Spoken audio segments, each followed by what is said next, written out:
We have gotten a very brief statement from the White House about the call that took place between Biden and Prime Minister Netanyahu today. They said they discussed the latest developments in Israel and Gaza, including the situation in Rafah and efforts to surge humanitarian assistance to Gaza. They say a readout is forthcoming. We have not gotten that readout yet. But what do you hope was communicated by President Biden to Netanyahu on this call? And how do you expect that, frankly, any communication from the U.S. president right now is being received on the other end?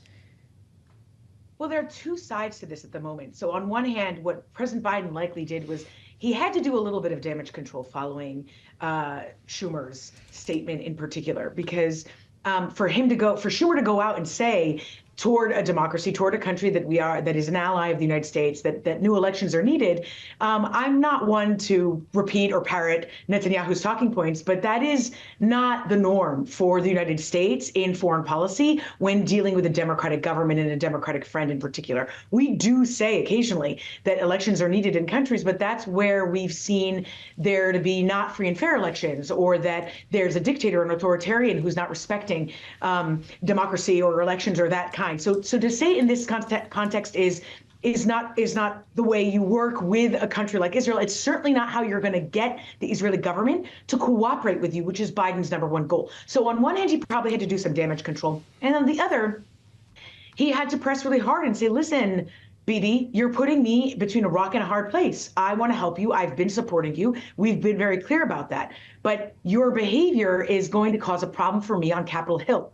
And that problem could be very real. It could result in a halting of aid or less aid or conditional aid. And so therefore, you got to work with me, and we have to work on what's happening in Rafah. This is how we see what's going to happen in Rafah if you invade right now. And it would be catastrophic, as we know. We've talked about it together, about the fact that you have about 1.4 million Gazan refugees who've sought refuge there. And without a clear plan, it's hard for the U.S., for us as your friend, to back you up. So that's probably two sides of the conversation he had with Bibi.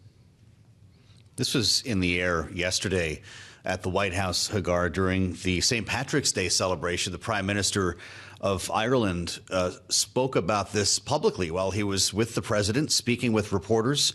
He said, quote, "The Irish people have such empathy for the Palestinian people," unquote. And the president said that Taoiseach and I agree about the urgent need to increase humanitarian aid in Gaza and get the ceasefire deal. Is that what led to this phone call this morning, when Benjamin Netanyahu is hearing about conversations like these that the president is having openly?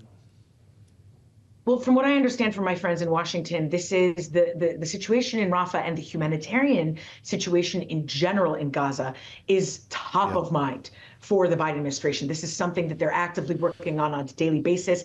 They have people traveling to Israel regularly, trying to press the Israeli government on the need to open more routes, to get more humanitarian aid in, to inspect things faster, to open a maritime route, things of this kind. And so I don't know that that itself was what precipitated this call. I think in general you have regular communication, but when you see the situation you have now, you have the UN saying that people are in danger of death because of famine, and that it is an emergency. And you've got the U.S. airdropping aid, which we both know is the most inefficient and expensive way to do this, which only reflects how desperate the U.S. government is to try and send some help in. Then that's all of that together is likely what precipitated this.